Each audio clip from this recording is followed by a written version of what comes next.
"This house is absolutely stunning," exclaimed my sister-in-law as she inspected every corner. "You're really calculating, aren't you? That's why you decided to inherit this house," she added accusingly. After examining the house, Noelle made an unexpected remark. "You have great taste. We're going to inherit this house." "Hasn't the inheritance matter already been settled?" I countered, trying to understand what she meant. "There shouldn't be any objections. We've decided to trade our current home for this one," she insisted. Her determination was evident. It was clear that arguing with her was pointless, but the moment was approaching when she would find out what I was truly capable of. "I'm Remy. I'm 28 years old and unmarried. Currently, I'm taking care of my grandmother, who is ill, while living in her house with my mother.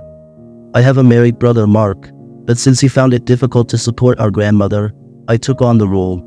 Although my mother is also around, she's old and finds caregiving difficult, so I'm the primary caregiver for my grandmother. When we were little, our mother got divorced and worked hard to raise us. As a result, my brother and I were mainly raised by our grandmother. I can't abandon her after all she has done for us. Moreover, I am single and have a flexible schedule due to my ability to work from home. My brother's wife, Noelle, doesn't seem very interested in taking care of our family, so I was the most appropriate person to take on this role. Caregiving is challenging. I continue to do it daily as a way of showing gratitude to my beloved grandmother. My days with my grandmother are full of enjoyment, and I don't feel any hardship. However, recently I've been feeling stressed about something else. It's about the attitude of my brother's wife. Mark does recognize the support he received from our grandmother, and although he can't be involved in her actual care, he often visits us to check on things. But his wife's behavior and words during these visits irritate me. "Are you cleaning properly?" Noelle once asked, inspecting the room. "Look at this room. You haven't cleaned it, have you? Since you're relying on Grandma, make sure you do your part." My sister-in-law, to put it positively, is the type to speak her mind, but from my perspective, she's unpleasant and rude. She visits our house, criticizes me with such an attitude, and often makes sarcastic remarks. I've let a lot of things slide, but the phrase freeloader is hard to accept. "You're just living here for free," she once said with a smirk. "Don't you think you have it easy staying here?" Indeed, I am staying at my grandmother's house, but I earn my own living expenses. I receive no financial support from my brother, yet his wife accuses me of having an easy life at my grandmother's house. It's incomprehensible to be criticized by her, who doesn't understand the difficulty of working while managing the house and caregiving. I am legitimately working and supporting myself with my income. I haven't touched any of my grandmother's assets. Even when I explained these points to Noelle, she ignored my words and provoked me further. Even so, the reason you're caregiving is that you don't have to pay rent, right? Instead of relying on your parents, you're relying on your grandmother, aren't you? My sister-in-law said sarcastically. Stress was piling up from dealing with my brother's wife. However, I also feel tired every day and don't have the energy to deal with her. Knowing that whatever I say would be met with negative responses, I gradually began to ignore her sarcasm. Then she would say, "Oh, you're not talking back. Does your silence mean you agree?" Whether I respond to her or not, Noelle, who frequently picks on me, leaves me in disbelief. To be honest, I want to ask my brother not to bring her along, but she's cunning and behaves as such. She never says anything bad to me in front of Mark. The unpleasant words are always thrown at me when it's just her and me. Therefore, my brother, unaware of her true nature, always brings her to our grandmother's house. I did try to have a light conversation about it, but it ended with him defending her. She wouldn't say such awful things, right? Are you bullying my wife? Nobody likes an annoying sister-in-law. She's making a special effort to get along with you. Try to be friendly, Mark said dismissively. He always took his wife's side. Talking to him only made things worse. Realizing that I couldn't rely on my brother, I decided it was best to have as little to do with Noelle as possible. While harboring such feelings, one day, my grandmother's condition suddenly worsened, and she needed to be hospitalized. Mark was busy with work and couldn't find time to visit the hospital. As a result, my mother and I ended up taking care of my grandmother. My mother's health wasn't good either due to overwork, so it was difficult for her to go to the hospital every day. Therefore, I was the one who went to the hospital daily, checking on and caring for my grandmother. After a month of such a life, my grandmother quietly passed away. It was sudden, but I was somewhat prepared, knowing her condition was serious. However, it was difficult for me to accept her death, having spent my childhood with her and being with her until her last moment. While devastated by this harsh reality, I informed my mother and brother of our grandmother's death. Then, unexpectedly, my sister-in-law came to see me. Mark was delayed due to work reasons, so his wife came to me first. Could it be that she was concerned about me in such a situation? I couldn't believe it given her past attitude, but I thought for a moment that she might have some humanity. While feeling grateful for her visit, I expressed my thanks, but her response was unexpected. "If you have time to grieve, hurry up and finish the funeral and inheritance procedures," she said coldly. "Unlike you, your brother's busy with work. Don't give us any extra trouble." Instead of a warm-hearted sentiment or comfort, she seemed to have come to urge the progression of the inheritance and funeral arrangements. Of course, this is the kind of person she is. I was surprised to find out again that my brother's wife was such a heartless and self-centered person. Despite my grief, she started to rush the funeral arrangements. I certainly appreciated the fact that Noelle came to help in place of my brother, but I wasn't in a position to be ordered around by her, especially when she has been keeping her distance from our family until now. Though I felt dissatisfaction in my heart, I continued to endure, not wanting to cause a conflict right after my grandmother's death. When Mark finally appeared, my sister-in-law quieted down for a while. However, as soon as she was out of his sight, her usual sarcasms toward me didn't stop. Amidst my desire to properly process my grandmother's passing, her behavior infuriated me. Additionally, she had a talent for making insensitive remarks. "Your grandmother lived too long. Did she end up using all her assets? After all that, how much inheritance will we get?" Noelle asked, even before the funeral was over. She was already worried about money. My patience couldn't withstand this. "Is that what you would be thinking right after someone's death? Please stop it," I finally raised my voice. She seemed a bit surprised too. Nevertheless, there's a difference between things that should be said and things that shouldn't. Normally, my sister-in-law would have retorted, but this time, she didn't respond and just left the scene. Later, perhaps realizing she had gone too far, she avoided interacting with me, and the funeral was completed peacefully. At that point, my mental state also began to stabilize. I hadn't completely overcome the shock, but I vowed in my heart that it was pointless to dwell on the past. I returned to the house where I had lived with my grandmother and began to sort through her belongings alone. While organizing what inheritance should be claimed and what needed to be dealt with, my brother and his wife visited. "I'll help to sort out her belongings," Mark offered. There were many items, so I was grateful for the help. However, Noelle, yet again, focused only on discussing assets and money. While sorting through our grandmother's belongings, it might be understandable to discuss inheritance. I didn't argue with her at that time, but even my brother seemed slightly puzzled by her attitude. As we continued to sort out her things and progressed with the inheritance procedures, it became clear that what our grandmother left behind was her house and some money. At that moment, my sister-in-law quickly said, "We'll take the money. This house isn't suitable as a place for us to live, so you should inherit the house and take care of it." Perhaps the house, clearly showing its age, didn't appear valuable in her eyes. I sensed from her attitude that choosing money was more beneficial to her. Mark seemed slightly perplexed by her argument, but ultimately chose money over the house. Understanding their intentions, I calmly decided to inherit the house. As the conversation wound down, my brother and his wife began preparing to leave. "Thanks for helping out," I said as I saw them off at the entrance.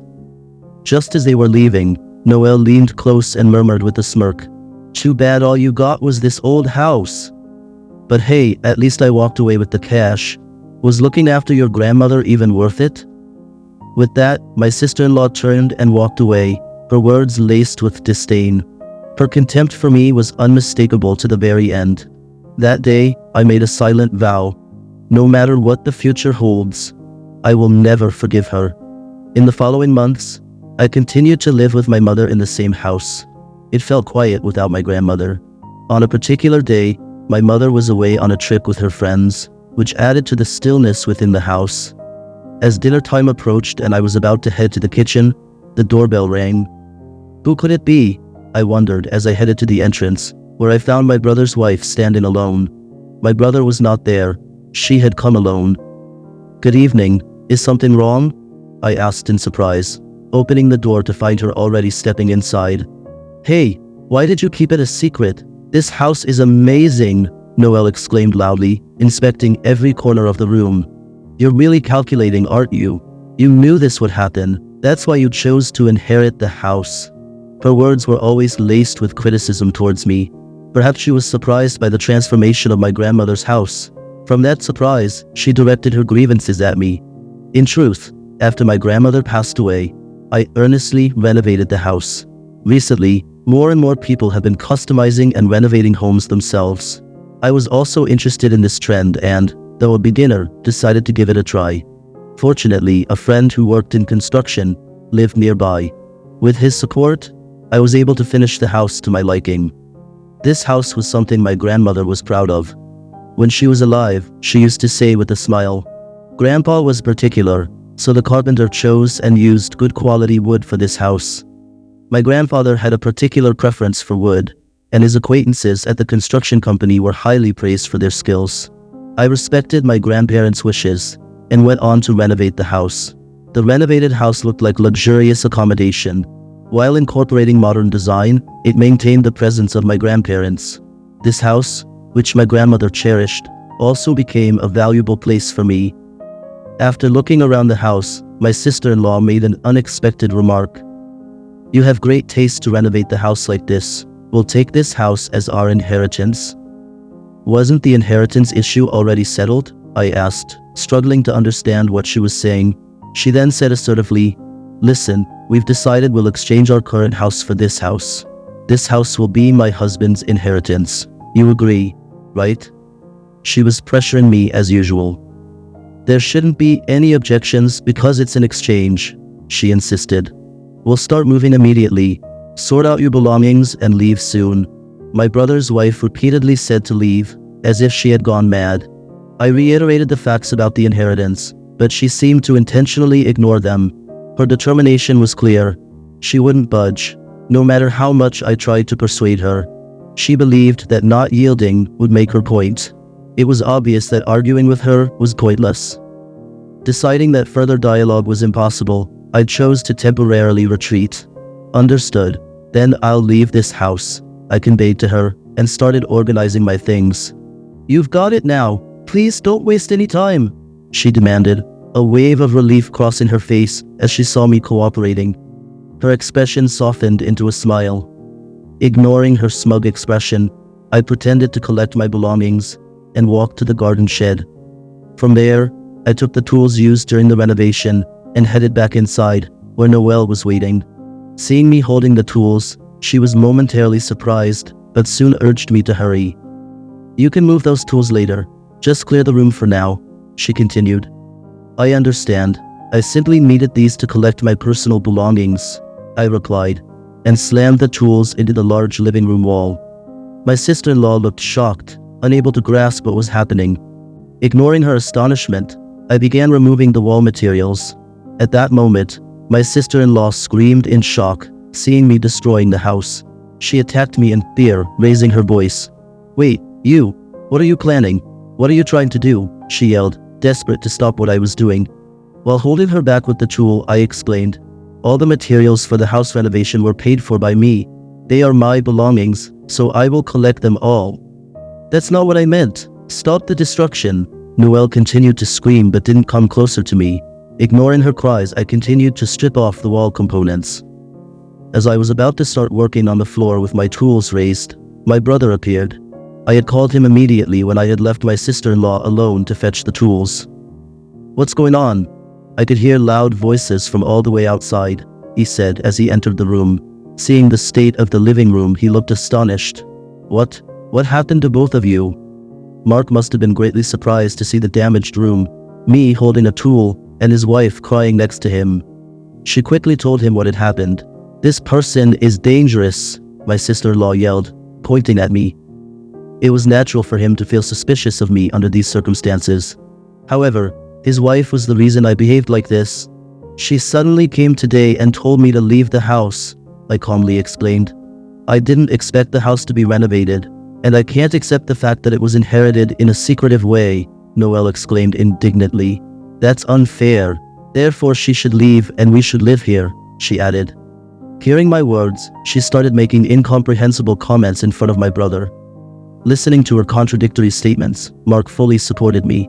We agreed that my sister would inherit the house, and we would receive money as an inheritance, right? He asked. Isn't the handling of this house my sister's right? Cornered by his words, my sister-in-law felt isolated and became emotional. Why aren't you taking my side? She shouted. If you won't do that, then I will end our marriage. Indeed, there's no point in continuing a marriage with someone who doesn't accept their mistakes and refuses to apologize. My sister-in-law, trying to call my brother to her side with the threat of divorce, was met with his agreement. She was at a loss for words. From then on, my brother took control. What if my sister claims that the following is unfair? What if we use the inherited money for investments, and the money we obtained increased? How would you respond if she accused us of being unfair? He asked her. There's no way I'd concede, my sister-in-law replied emotionally. We're the ones who invested it, and we haven't violated anything, she concluded. Receiving her reaction, my brother spoke softly as if to guide her. Do you really think so? But what you're arguing is the same thing. This residence is old, and my sister used her own funds to renovate it and increase its value. After inheriting it, she just changed it according to her own wishes. There's no issue. My brother then turned to me. I'm sorry, he said. Sitting next to him, he appealed to his wife. You should apologize to her. Perhaps you'll realize your mistake through this perspective, Mark demanded. With tears in her eyes, Noelle said, I'm sorry for causing such a commotion. Of course, there are many things I wanted to point out, but for now, I accepted her apology. I sincerely apologize, my brother added. After that, my brother left the house quietly with his calmed-down wife. Though it was somewhat forceful, I was able to protect the house I had shared with my grandmother. As I saw off my brother and his wife, I spoke to my grandmother in heaven. I got a bit too excited and damaged your beloved house, Grandma. I'll touch it up until it's beautiful again. So please forgive me, Grandma. I'll take good care of this house from now on. Thank you, my dear. It felt as if I received a reply from my grandmother. My grandmother's photo that was displayed in the house seemed to be smiling faintly. Eventually, my brother chose the path of divorce. It became clear that what I said about her past attitudes and words toward me was true, and it seemed he also judged it would be difficult to keep living together. She probably wouldn't change. My brother hinted with a smile that perhaps our grandmother had given him some advice. As for me, I rebuilt the damaged house with my own hands. The repair costs were claimed by my brother to take responsibility for his ex-wife's mistakes. Seeing the state of the house, a friend who works at a construction company teased, that was a bold move. Honestly, I had always planned to renovate the color of the living room walls someday. I was never completely satisfied with it, but despite the challenges, I'm now happy with the outcome. Moving forward, I hope to cherish the memories this house holds and create new ones to build upon those experiences.